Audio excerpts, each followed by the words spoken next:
All right, everybody, thank you for joining. We just started the webinar here for AFCOM Southern California Chapter's first quarter 2022 webinar. We're going to give it another minute or two for people to join on. But while we're doing that, I'd like to introduce David Sipes, the president of our chapter. David, you want to introduce yourself, and if we can have the rest of the people on our board introduce themselves as well, plus John Parker. Hey folks, Dave Sipes here. You guys know me. I've been around here for about 8 years on the board, brought on by John Parker back in the day, and now serving as your president. I am an end user that works with Jacobs Engineering as the global data center director. Di, why don't you introduce yourself? Sure. Diane Craviel-Delson, owner of DKKD Staffing. And I've been around recruiting for about 20 years, mostly Southern California, but I also cover the United States. And my primary niches are executives, IT, HR, finance and accounting, admins, and hope to get a lot of data center job openings this year. Brad? Hey, good afternoon. My name is Brad Schulteis. I've actually been on the board for almost 2 years now, maybe even a little bit longer. I think we've only done one live meeting since I've been on the board, so meaning in-person meeting. So we're doing yet another virtual, but yeah, looking forward to having a good meeting. For those of you that don't know me, I've been in the mission critical space for 23 years, working for a manufacturer, Schneider Electric and APC. John, why don't you introduce yourself? Hi, John Parker here, founding president of the SoCal AFCOM chapter,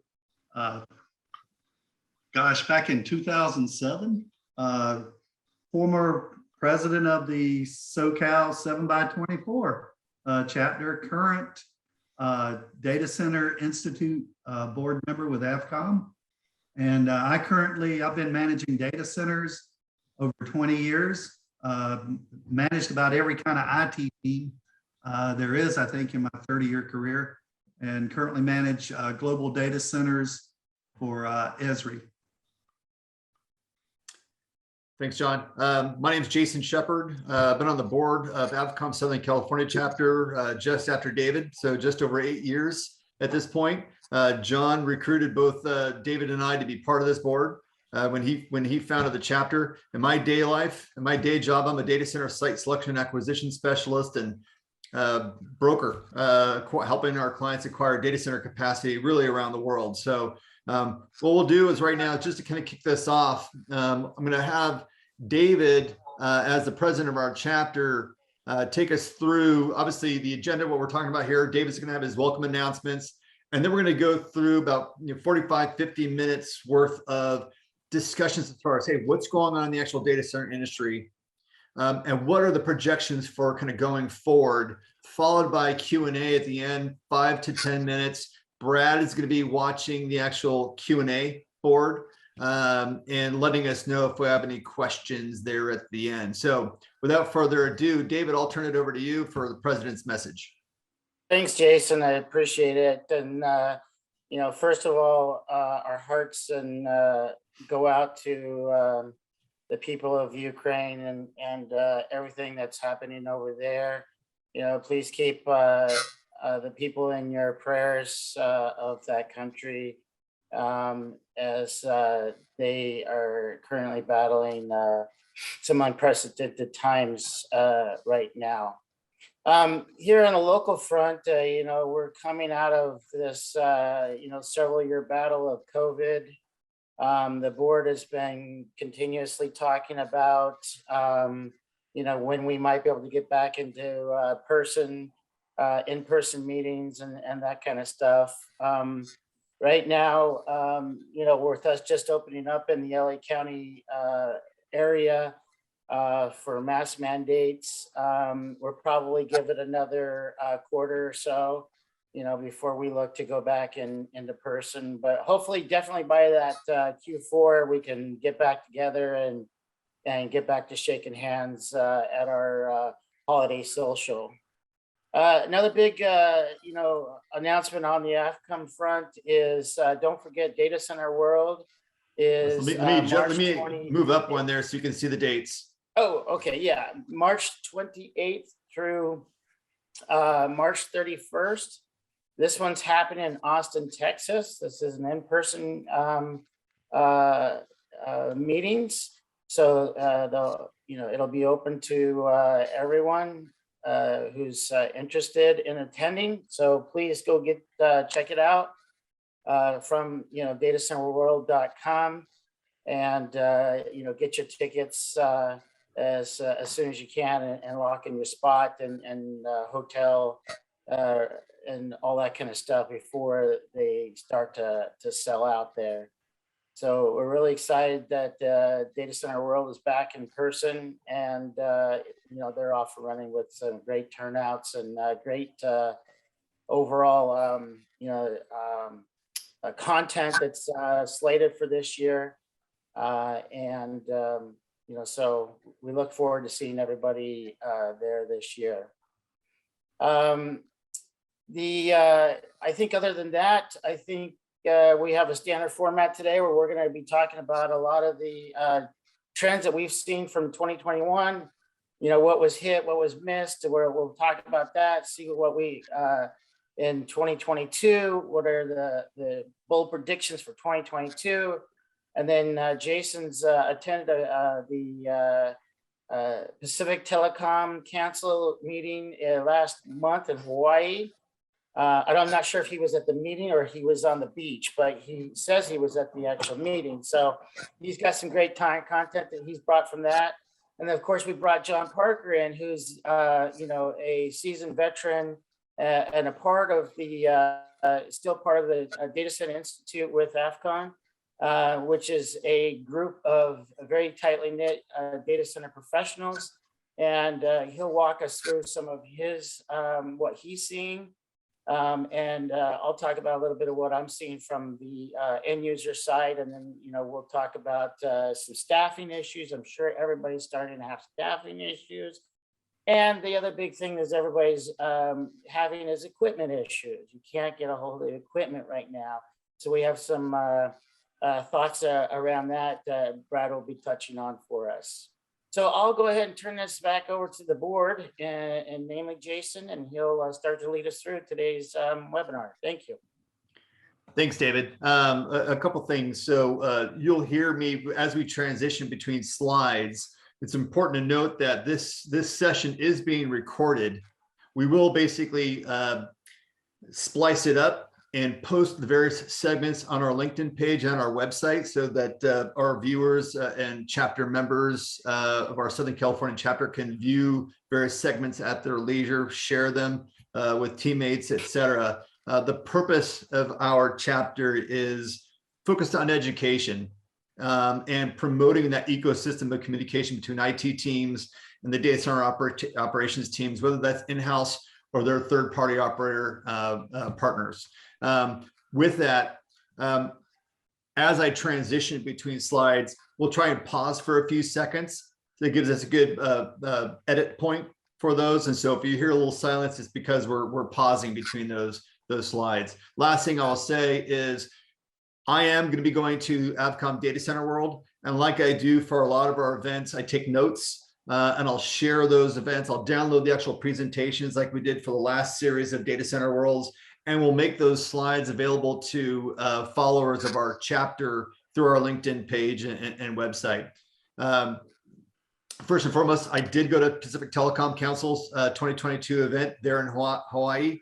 As you could tell by my deep, dark lack of tan, I did not see the daylight of sun while I was there. But it was definitely a great event. So I'm going to start to share some of my notes. It's also important to note that any of these different presentations we can make available to you. So I'm going to pause for a second here. Okay, we're going to catch up on recent events. The first recent event that we're going to discuss is the PTC 2022 report.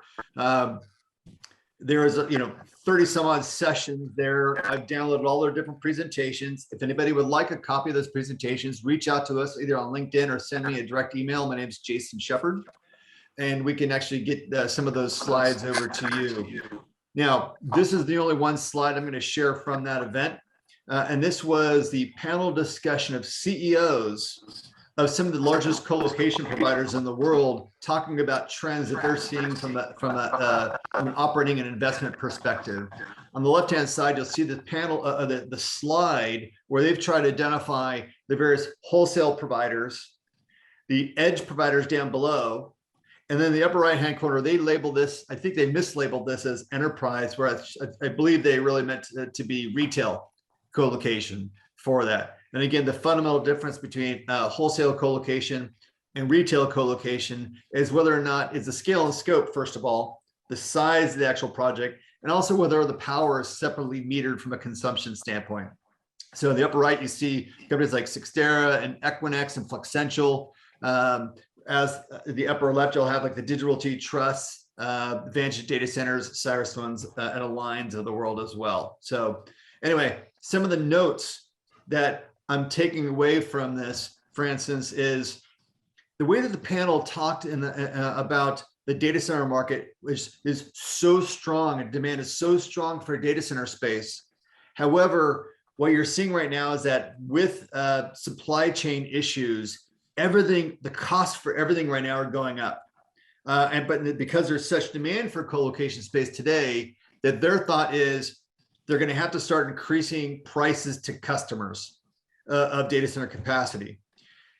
The other interesting point to this is that a lot of those wholesale and retail co-location providers and the edge providers, they're catering to a lot of the cloud users, but where they're really making their margins are from the enterprise users, the corporate users that are utilizing co-location space. And what I found surprising is that they literally even admitted on stage, basically, that enterprises pay more than the hyperscalers, which is obvious because the hyperscalers are taking down larger chunks of capacity. So there's economies of scale with that purchasing buying power. I'm going to pause for 1 second before we hit the next slide. The next slide we're going to talk about here today was AFCOM's webinar that they did last week on the 5 bold predictions for 2022. On this panel discussion, John Parker, again, the former president and founder of our chapter here in Southern California, was one of the panelists, along with Carrie. Is it Getz, John? Okay. And Carrie is principal at strategyit.com, right? And then we also had Hector Diaz was on that panel, who's basically the director of enterprise data center strategy for Johnson & Johnson. They had 5 bold predictions, and then each one of those panelists had their sub comments to those initiatives.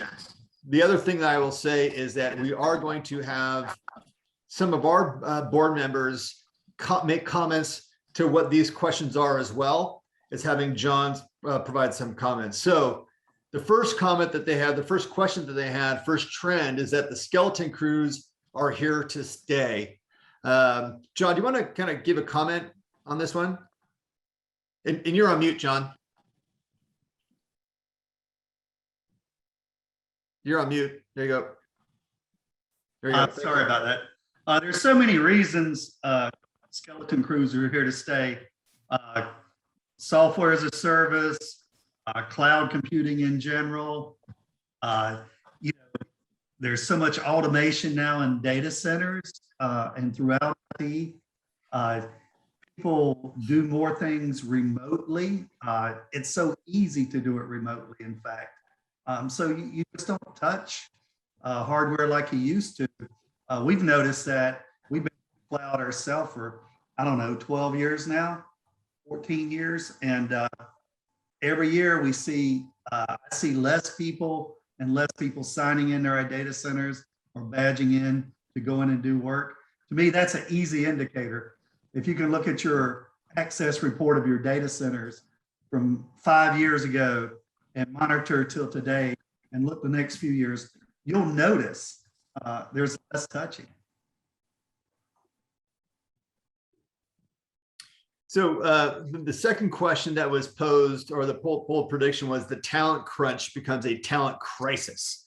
And I think the thing that really kind of stuck out to me in this first one was that, two things, right? Which was Hector's comment was that the hyperscalers in the marketplace today have such bigger budgets than what the traditional enterprise user can spend. And so they're in essence hiring away data center professionals, hiring away IT professionals.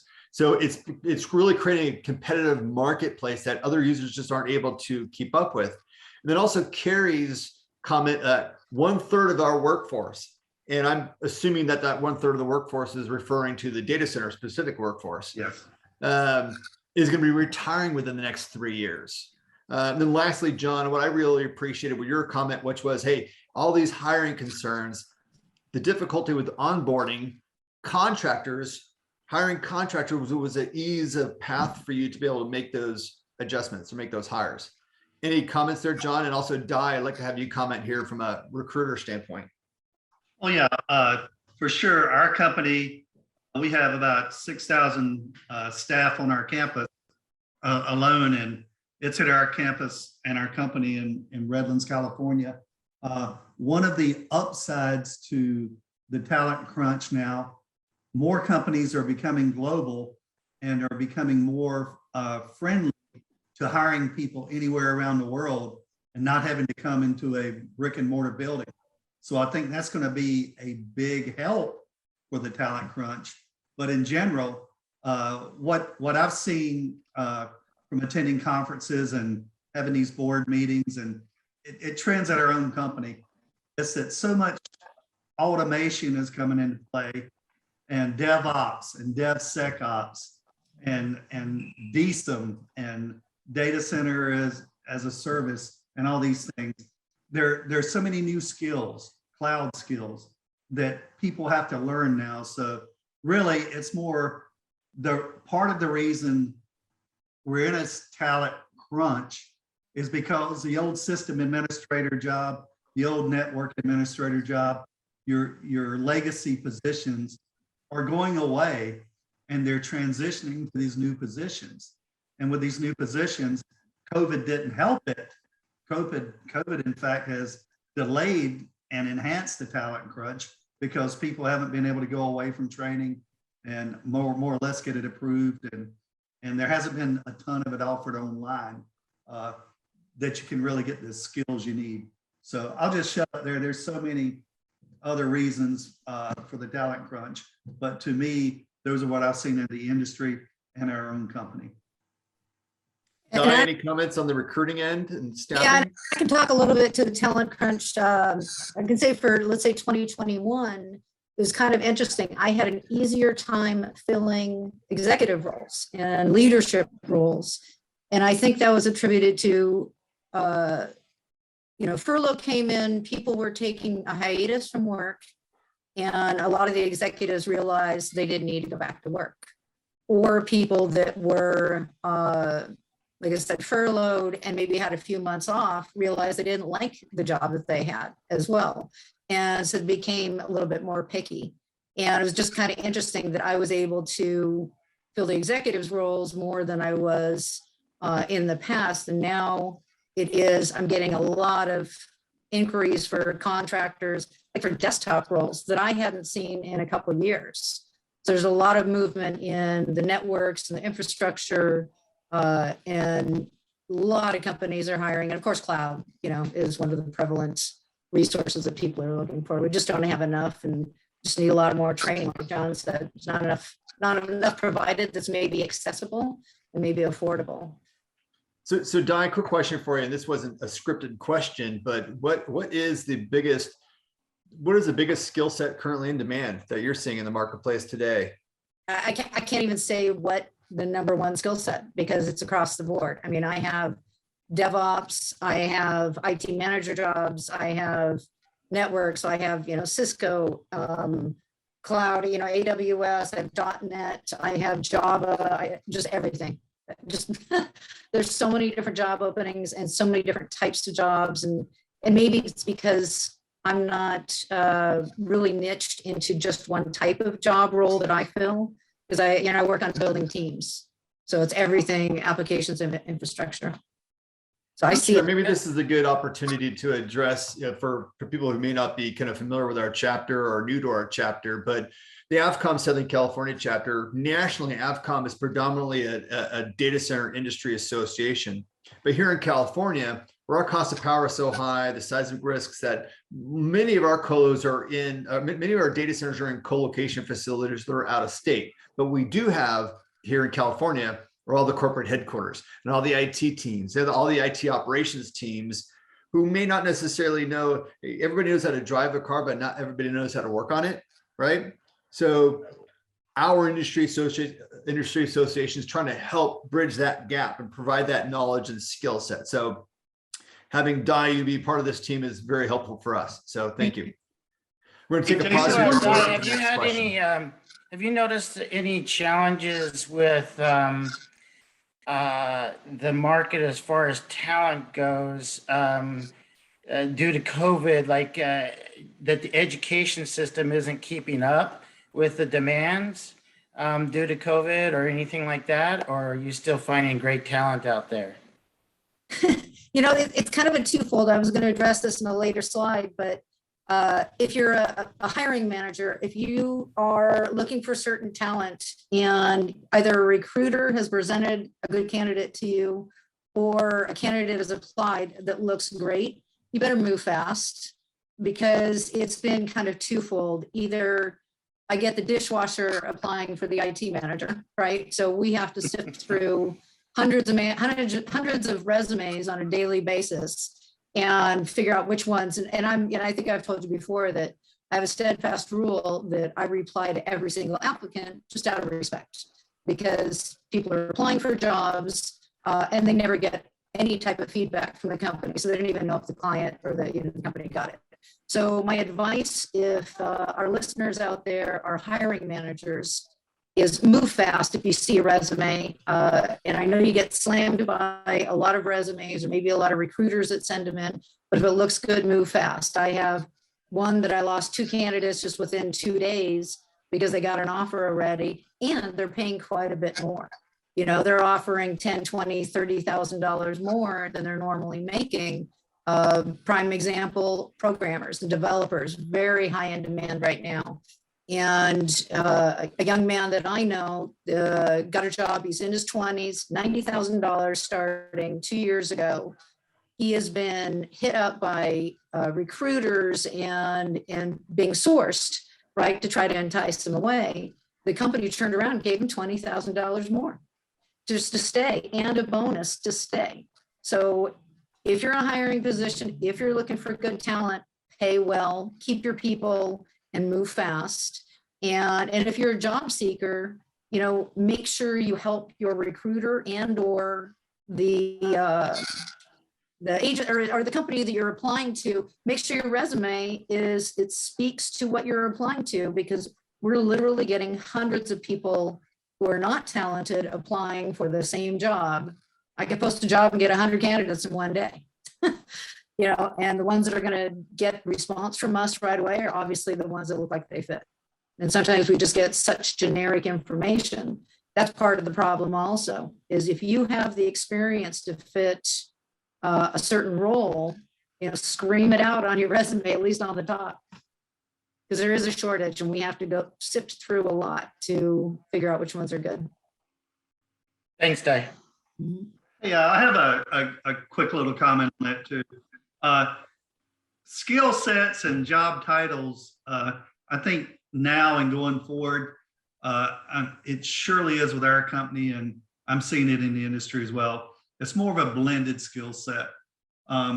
It's hard to define the skills you need now when you platforms and the software as a service, you cross platforms and the DevSecOps, the cloud, and everything else. You more so just about every IT skill set now going forward needs to have some kind of automation skills as well, so they can create those DevOps templates to put things into production and all. And another thing about the talent crunch, like I was saying earlier, you can work from anywhere. I moved back home to North Carolina from Redlands, California in August of 2020, right in the heat of the pandemic. And it's not been a hard transition at all to work from North Carolina and manage our data centers globally. Yeah, so that's the other thing too, is, it's opened it up. It's made it more accessible to other candidates. That now that clients are being more flexible with having people working remotely. And John, that's the other aspect as well, is a lot of times, let's say your company is hiring for specific skill sets. Well, sometimes you have to be flexible and say, you know what, this person's really good at these skill sets. Let's go try to fill in or train up on the other spot, aspects that they're missing on. So there's got to be a lot of adaptability and flexibility these days, because there's a lot more coming. I get new jobs every day, and we're modifying and being creative. Well, I think we just blew way past our 3 minutes per slide on that one. But what we'll do is we're going to pause for a second before. By the way, fantastic feedback, Di and John. Thank you very much. We're going to pause here before we adjust our next question. All right, the third question the third bold prediction from AFCOM and the Data Center Institute's 5 bold predictions is environmental metrics steal the spotlight from PUE.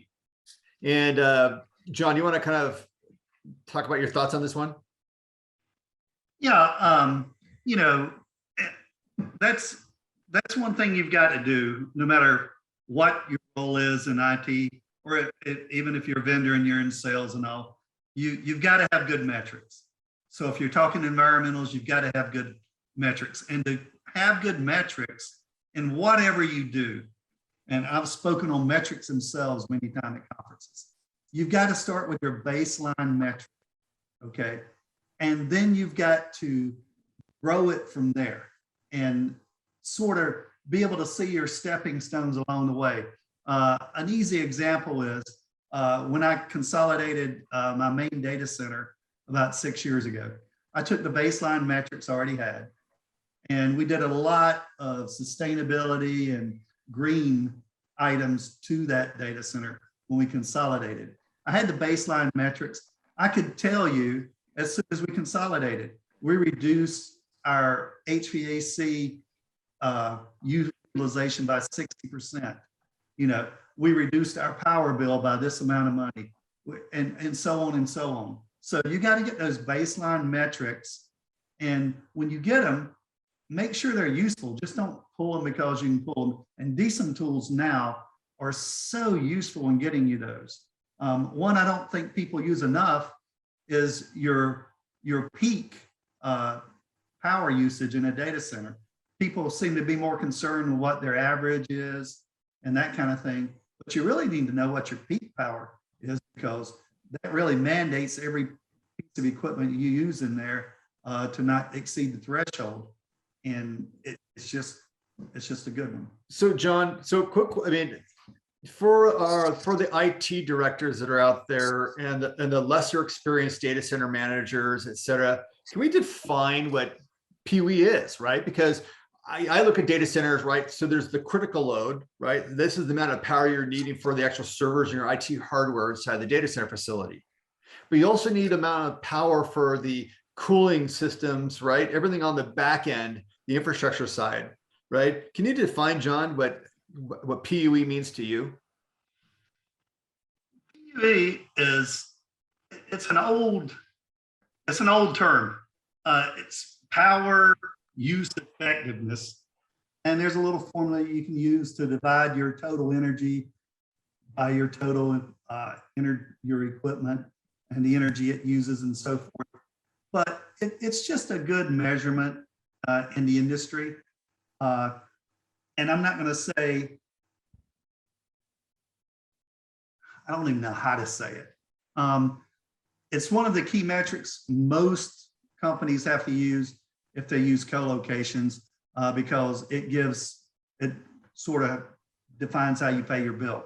But really well, let me add to that then, John. So here's the thing is your older data centers, 15, 20-year-old data centers might have had PUEs of a 2.0, which means that for every amount of electricity you needed for your critical load for IT hardware, you needed an additional 2 units for the additional for the cooling systems, right? So newer data center facilities are designed for 1.3 and below, right? Where this starts to kind of impact co-location facilities.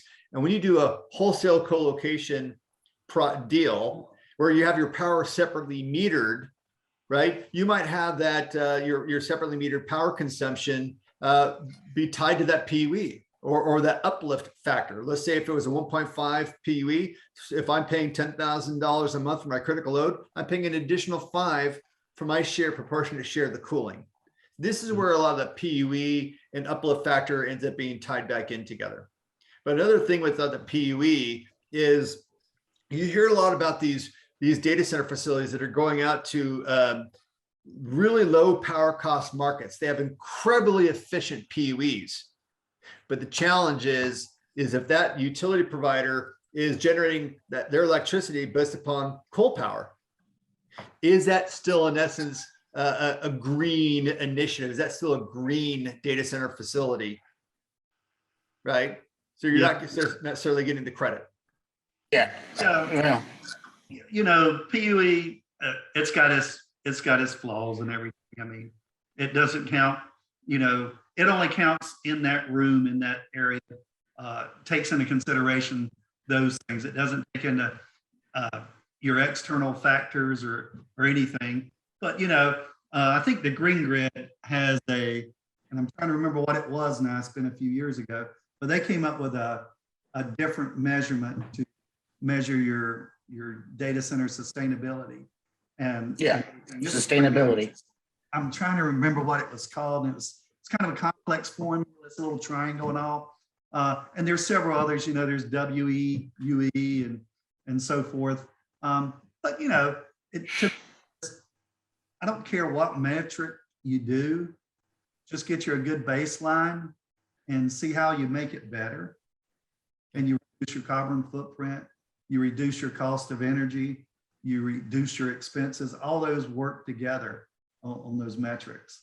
And I think that's the key. I'm just saying, don't rely on any one thing, PUE or whatever you rely on. You need multiple metrics and you need to monitor them over time and see how you can improve them. And I'll tell you another little thing, like consolidating the data center, you take those incrementals along the way and you tweak them even more.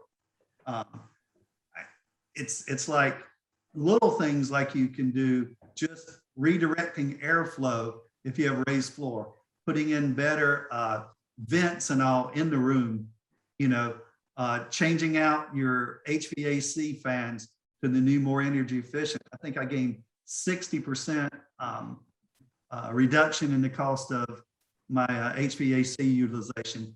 Changing your set points on your cooling units, changing to supply temperature. Everybody didn't used to do supply temperature, right? And now most people do supply temperature for their data center, and reducing your chilled water set points. I mean, all these little small things you can do incrementally, so you can continue to do them over time. So I'll shut up. I know I can. Well, and the last point I'll make, and then we'll pause and go to the next question. But when IT teams are evaluating co-location facilities, it's an important question to answer to understand the effectiveness of the PUE of the actual data center facility that you're going to be occupying, even though you're not operating it yourself. Really kind of understanding what that environment is that you're going into. Let's pause. Actually, you're going to be charged back on that amount. If you're going to be charged for a portion of that PUE, then you definitely want to understand what the PUE of the co-location facility is. Great point. Co-locations, as an example, my monthly power bills are based on their PUE. Yeah. Great point, guys. Let's pause for a second before we go to the next question. So the 5 bold predictions, number 4 was the equipment and component supply crunch worsens. And I also want to bring Brad in here to comment on this slide as well. But again, everything with the supply chain is causing shortages everywhere. And I think Carrie had a really kind of great question, which is the self-inflicted wounds of the just-in-time manufacturing and delivery model can create cascading effects downstream that, John, you experienced recently in an outage. Can you talk about that for a minute? Oh, yeah, it was just, it wasn't a huge outage. It was just a small server room in one of our international offices. And we basically had to put another UPS in there.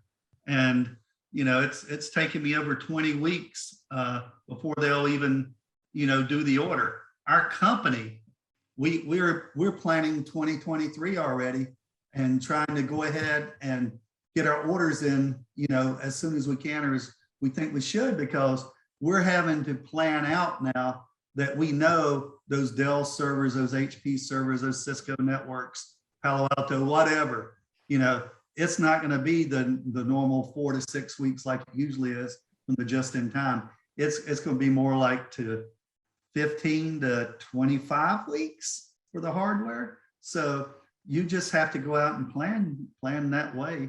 And some companies I know of, I've heard, will even buy additional critical facilities equipment right now, just so they'll have it, because theirs is aging out. And so they'll have spares available if they need it. That's not uncommon now. And that's what I found really fascinating, John, is you're recommending having, if you are still operating your own enterprise corporate data center facility, is having a break fix inventory. Yes. And most companies have had it from time to time. And as we regionalized our data centers and a lot of things went in the cloud, and we gained more redundancy that way. Break fix hardware, as an example, hasn't been, you know, as popular as it used to be. But I think depending, if you know your environment, you know it really well, you should consider maybe having some break fix hardware on standby, because you're not going to get it quick in most cases, or at least be able to lease it. And that's another good option. We did that during our data center move during the pandemic. We couldn't get all the new equipment we needed in a timely manner, so we went out and leased it. So that's another good option. So Brad, any comments on your end? Yeah, so we could go all day talking about just-in-time manufacturing, and that has definitely exacerbated the problem that we're in right now. All the manufacturers in the mission-critical space are struggling to keep up. Some of the manufacturers, and there's a couple of power distribution companies that are not taking orders for the remainder of the year if you're expecting to have equipment in this calendar year. So we are experiencing across the board major lead times. Generators are a year, depending upon the manufacturer. That's just one of many manufacturers, but it's going to be pretty consistent across the board. Historically, spare parts were something, at least in my opinion, were very rarely purchased unless it was part of a specification for the project itself. Usually when the customer had to budget for the equipment, they didn't budget for a spare parts kit. And in normal times, the manufacturer who is supporting your contract will have those parts readily available, usually within a couple hours. We haven't seen that to be a problem specifically on my side where I can't get a part for a customer. That said, I think anything's possible at this point in time. So we are, you know, at the point now where we're offering a lot more spare parts packages just to eliminate potential for anything down the road. So, you know, we're manufacturing as a whole is going to struggle to get out of this for the remainder of the year. I'm hoping 2023 will be back to some sort of normalcy, but it seems to be pushing out a little bit every time we ask. It's getting a little bit longer. So anybody who's you know, interested to deploy something, upgrade something, make sure it's being budgeted accordingly from a time frame cost standpoint. And also keep in mind, we've had the industry's had multiple price increases. And a lot of times, if you order the equipment, even with a longer lead time, you can lock in that price. So take that into consideration as well. And also don't forget about shipping. just because a manufacturer can make something and ship it to you, depending on where you're shipping from to, everyone knows there's still good delays depending on the from to locations as well. Well, and one other thing, for instance, if you're dealing with a major equipment provider, right, you also need to understand if they have field technicians available in your marketplace, or are they having to come in from another market? So these are all things that are really important to take in consideration. We're going to pause for 1 second, for 2 moments before we get to the final bold prediction.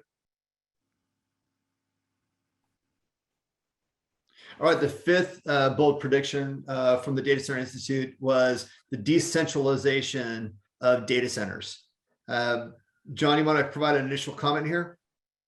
Yeah, I don't know if my buddy Greg Stover of Vertif's on the call or not, but he and I have talked many times about doing the history of IT and data centers and how it repeats itself constantly. And a data center is a good example. I remember when I started, there were the big box data centers, and then we went to what we called was regional data centers. And then we went back to big data centers again, the mega data centers. It was saving money, power, blah, blah, blah, and resources. And now we're calling it the edge now, and branching out again regionally and everything. So I just think that goes around and comes around. So if you're one of the later companies to decentralize your data center, be careful, because in the next 5 years after that, they may be centralized again, honestly, for grins there. But it makes sense in many ways now to decentralize data centers. With all the technology we have, time to market and big data and bandwidth needed to make the big data go across the pipes and all, you're better off regionalizing your data centers now, if it fits into some of that criteria and other, than having it centralized and then the data is slow getting to where you need it from point A to point B. Also, it reduces your need many times for disaster recovery. When you regionalize these data centers, you don't put all your eggs in one basket. So if you do lose something, it's not everything. And you have more failovers a lot easier when you regionalize now. So there's so many reasons, I could talk about this for 30 minutes, but those to me are some of the key ones. And don't forget the Internet of Things is really, helping to fire this too. These edge data centers and things of that nature that we'll need as we get autonomous cars and other things, smart cities, and we'll have to decentralize the data center world a little bit. Yeah, that's where big data comes in, right? You got to regionalize that. Yeah. Quick time to market with your. Well, and I think one of the key words that you had there, John, under your previous comments from the original session was hybrid IT, right? It's not just your own enterprise data center today like it was 15, 20 years ago, right? You're also dealing with your software as a service solution, the infrastructure as a service that you're using, maybe some platform as a service, and then the interactive nature of all of those combined. That kind of leads to just by default, you're decentralized, right? But what's also of interest with this whole process is that in Hector's comment here down below, down the last, the very bottom, is that there's not a lot of top shelf co-location services available in every market across the country, right? So a lot of the big data center providers don't even have data centers in Phoenix. 4 million in population. A lot of retail co-location is tied to the density in the marketplace, the number of corporate headquarters in that particular marketplace that they can provide services to. You look at a market like a Portland, big wholesale co-location market, but overall population in the metro is in the 2 million range. So it's not a big retail co-location market. Phoenix is a big wholesale co-location market, but not a huge retail co-location. Well, what about all these secondary and tertiary markets across the country who don't really even have qualified co-location providers available to customers? Well, you're getting a lot of cloud services, but there really is a huge opportunity for co-location services in those secondary and tertiary markets across the country that we think that we're going to start to see those users expand into downstream here over the next few years here. So anyway, we're gonna need to wrap up this segment because we're over our time there. So I'm gonna take a quick pause before we get to our next segment. And Jason, you're at 3:45 right now. Okay. All right. So we're gonna barrel through some of these here quickly. Oh, I'm sorry. The closing comments from this this session was with Hector saying co-location is greatly expanded. Hector went out to say, look, unless you're building over 2 megawatts worth of power, Fortune 1000 type users, it doesn't make sense for you to build your own data center facility. And John, your comment there that co-location services are evolving where it used to be just the remote hands. But now with this whole interactive nature and hybrid IT and hybrid co-location, that it's really evolved into level 2 type network work. Cloud services, all kinds of goodies now. Anything you want, just about. Yeah. All right, we're going to pause here before we get to the next segment. Okay, we're going to move through this section quite quickly because we want to make sure we're reserving some time here at the end for a Q&A. But some of the articles that we have noticed have gone through that we want to share with you all. It's also important to note that all of these slides will be saved to our LinkedIn page. So you can follow each individual slide. If you've got questions, feel free to kind of post your reply to the questions, and our board members and other members of the AFCOM Southern California community can chime in too. But just a couple things, and we're not going to discuss these a lot because, again, just some key points. So these were going back to October last year, the predictions for 2022 by Gartner. Right, just a couple of different comments here. First of all, bullet point number 1, legacy applications are very slowly moving to cloud-based applications. Bullet point number 2, because of cloud computing and the way that CIOs are used to dealing with business now, it's having an impact on the marketplace as a pay-as-you-go type of a model that you'll see downstream in some of the other articles and trends that we're going to suggest. But also the last bullet point here is Gartner's survey is suggesting that the top threat to IT organizations is insufficient skills and resources, some of what Di was referring to earlier.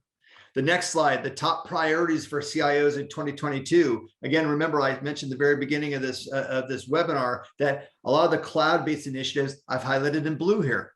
So strengthening cybersecurity skills, improving digital dexterity, committing to the cloud, and reinforcing privacy. These are all cloud-centric type of comments that most of our IT teams are dealing with today.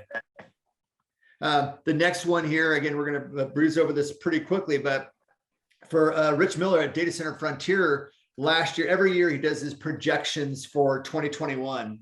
At the end of the year, he comes back and says, hey, how do we do on this, right? Was it a hit? Was it a miss, et cetera? So these were his illustrations as far as, hey, what are the trends in the actual marketplace, right? So bullet point number 5, the deal front.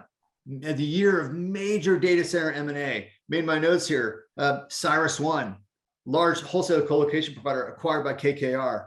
QTS, large wholesale colocation provider acquired by Blackstone. American Tower acquired CoreSite. And so it's just an illustration of the major M&A activity in the actual marketplace. So what are his projections for 2022? Number 1, climate change shapes site selection. Okay, well, what does that mean to us here in California?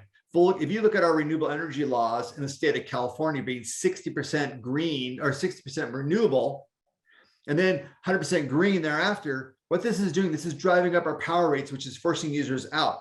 Where are they going? Are they going to coal power markets? Are they going to, are those green initiatives taking into consideration? They're all having an impact on site selection. So this is where we really do see climate change and green considerations impacting site selection.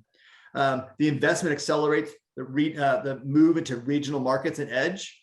Well, again, what is edge, right? Edge are those, I think that edge is the ultimate user, right? The underserved user, right? And so all those secondary and tertiary markets that are currently underserved, we're going to start to see those expansions into those markets. And again, we're going to be uploading all of these slides again to our LinkedIn page. So feel free to, if you have any questions, to look for the answers to the slides there. The next one here, And again, we're not going to go through a lot of this. This is the data center infrastructure report. So again, what are our top 3 IT priorities? What are our top 3 challenges? Again, anything tied to costs, I've highlighted in a red font. Anything cloud related, where it's in blue font. Okay, but the last column here, which was the top 3 cost saving measures. Number 1, data center consolidation. I'm moving from on-prem to cloud. Well, what you're going to start to see here is in all of these different surveys, and there's a general comment that's coming back, which is repatriation, right? Cloud is very convenient, but not necessarily cheaper, right? And so what we're seeing is a lot of the different colo providers are sharing their comments of, hey, they've had different IT teams, they're going to cloud only to bring certain pieces back. And John, I wanted to kind of bring this up to you because in your session that you did for AFCOM last week, there was some discussion of the police cameras, right? Do you want to kind of give a comment on that one on cloud? You're on mute. I'm sorry, on what kind of cameras? Well, there was this discussion during your webinar last week where they had talked about a certain police department was outsourcing to cloud all of their different video systems. But then it got to the point where they hit such a big price tag, they pulled a lot of that storage back and outsourced just the compute component to that. So there's a lot of repatriation and right sizing. Yeah, that wasn't me. I know you were part of the discussion, but I'll move on. Yeah. The next one here from the data center infrastructure report is percentage of environment versus on-prem versus in colo versus in cloud. So if you look at 30% of the users having their infrastructure in cloud versus on-prem, followed by colocation. Again, what are the drivers for off-prem workloads? Disaster recovery, like John was mentioning earlier. Lowering capital costs is number 2. And then over the right-hand column is percentage by cloud. The only challenge I have with this is that we're kind of grouping all cloud providers into one model versus defining it. What is your infrastructure as a service spend versus your software as a service spend? That would be more helpful for diagnosing cloud spend, I think, in future surveys. And then jumping to the Global Data Center Survey by the Uptime Institute. Again, what is the highest server rack density deployed in your corporate data center? Still, the largest bucket is 30% under 10 kW per cabinet. In the survey we're going to end with here today, you'll see what the actual average densities are that customers are actually deploying. In the lower left-hand corner, we're talking about the actual cost of downtime. And the upper right-hand corner is for those users that are repatriating from public cloud, what's your number 1 driver? The number 1 driver is 10%, followed by regulatory compliance, performance issues, and then concerns over security. Take a pause here before we hit the last few slides. So what we're going to end with today is, before going into Q&A, is we do an annual colocation survey, and it's important to note when we're talking about these surveys, these aren't coming from the marketing teams. These are coming from the people we actually do deals with at these various colocation providers. And this is just this overall summary, right? So what is the actual typical density per cabinet that customers are actually deploying? When you go and you talk to your various colo providers, they can say, hey, we can do 15, 20, and everybody's doing 10, 10, 15, 20 kW per cabinet. Well, that's not necessarily the case. Most corporate users are still at 6 kW per cabinet, which is actually an uptick, because in 2019 and 2018, there were 2 or 3 providers which drove those numbers up to 6, where the rest of the average for everybody else was 5. So there's been a slight uptick to 6 kW per cabinet. What's interesting is if you look at the deals completed directly between IT teams and colocation providers' sales teams, 74% of deals are done directly. But on average, utilization is 48% of the capacity that data center providers or that data center users have committed to. Why is that important? This is not an indictment of the colocation providers. They're not overselling their customers. This is more of a reflection of limited due diligence or lack of full understanding and upfront due diligence that IT teams are doing before they are contracting with colocation providers. The next question was, are cloud or other hosted services available to customers within your data center facility? All the respondents replied yes. The importance of hybrid colocation. Now, hybrid colocation is you're going to take your 10, 20, 30 racks in a colocation facility and then have the ability to cross connect to other cloud solutions within the walls of that data center facility, lowering your telecom spend, lowering your latency, the flexibility and dexterity of that actual data center provider. That's what we call hybrid colocation. And if you look at the comments on the lower right, it's essential to all these different providers. Now, I'm going to skip over these next two slides because I've already uploaded these to our LinkedIn page for your reference. This is just some more detailed information. What type of KW capacity are people deploying? Well, the enterprise users at the top. The middle row are what the actual hyperscalers are deploying in those colocation facilities. And this is that's the same stats that we've already uploaded. The last one I wanted to finish with is this before we hit the Q&A. And this was just an illustration of I asked each colocation provider here in the Southwestern United States, what are the most important emerging trends that you are currently seeing that you didn't see a few years ago? And so provider A, B, C, D, et cetera, okay? You'll notice that almost all of them reply back with repatriation. They have a lot of their clients who've gone and outsourced to public cloud. They're staying in public cloud, but they're bringing a portion of it back, right? So not coming back in full. Other comments, for example, cloud type centric comments, the pressure on the CIOs are to move to public cloud, but what's the actual business case? What's the economic case for that? And then we had a number of different providers saying the impact of cloud on colocation operations is an interest in going in a pay by the drink type of a model, right? And also a number of the different colocation providers now themselves offering infrastructure as a service solutions within the walls of their data center facility. So well, I'll pause here and ask if there's anybody else on the board that has any comments to this slide before we have Brad address any comments that were out there or questions that were out there. Yeah, I'll just say one quick thing. If you're going to a colo provider, make sure you know how much KW they'll allow you per rack. It may surprise you that many of them have a limit of like 15 KW per rack. So just beware of that when you're looking for your colo providers. Then when you're doing your due diligence, don't use the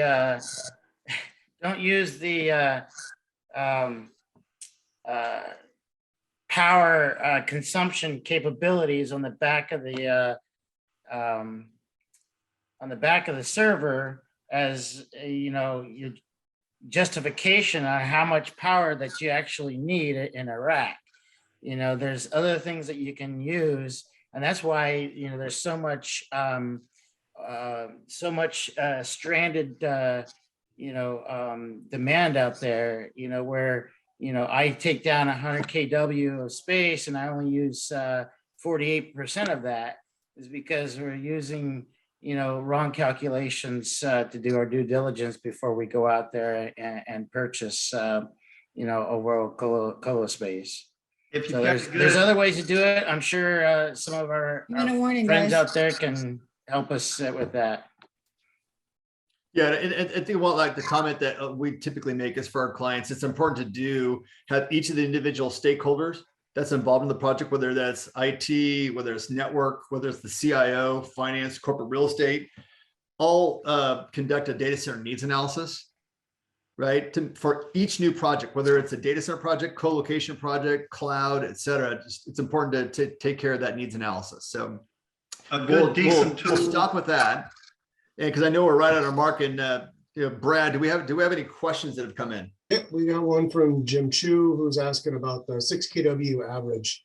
Is that considering a 42U full cabinet, or is that a partially filled? He's asking how many U is being used in that average.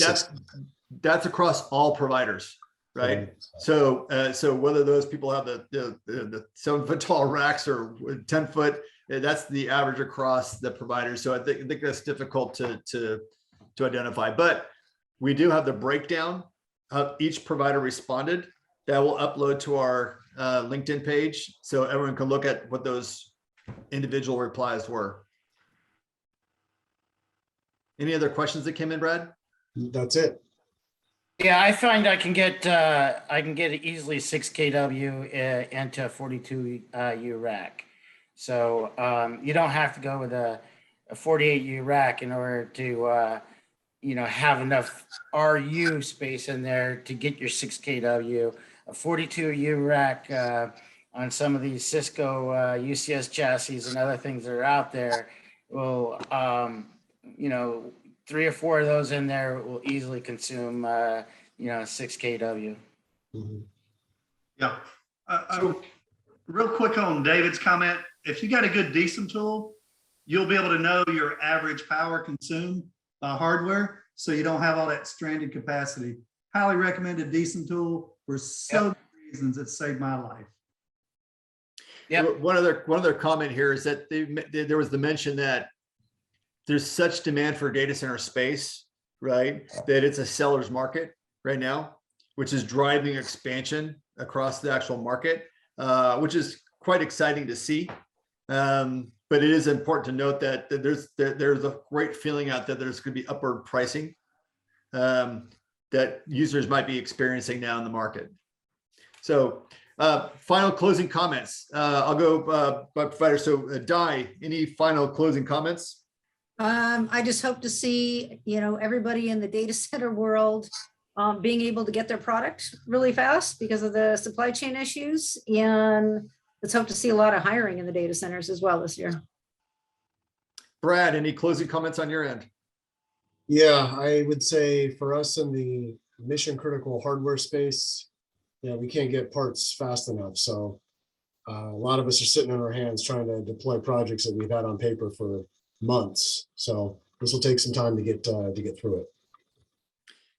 All right, Mr. Parker, any closing comments on your end? Yeah, I'm gonna just kind of go where I was. If you're an owner operator, get a good, decent tool. It helps you with your sustainability efforts. It helps you with stranded power. It helps you monitor everything. If you move your data center, it'll save you so much time. You just got to have that these days to be effective. And Mr. Sipes, our president, any closing comments on your end? I just want to say thanks to Mark McCant, Jim Chu, Daryl Stacy, all who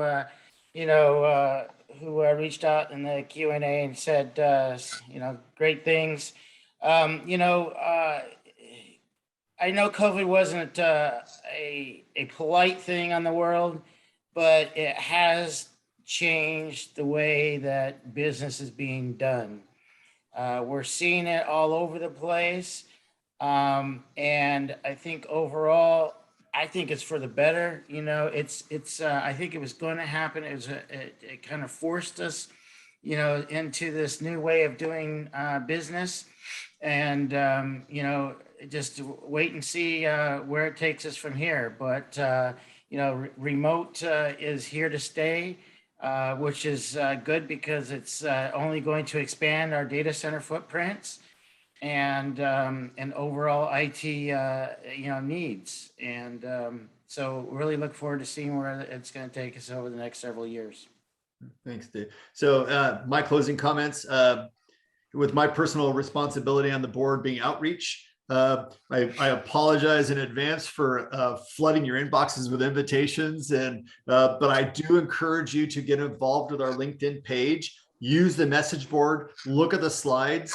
We are really trying to build that ecosystem between IT and data center operations teams. And so we want to hear what you want to hear about, right? So if you're interested in topics for future meetings, by all means, let us know. We want to hear about it.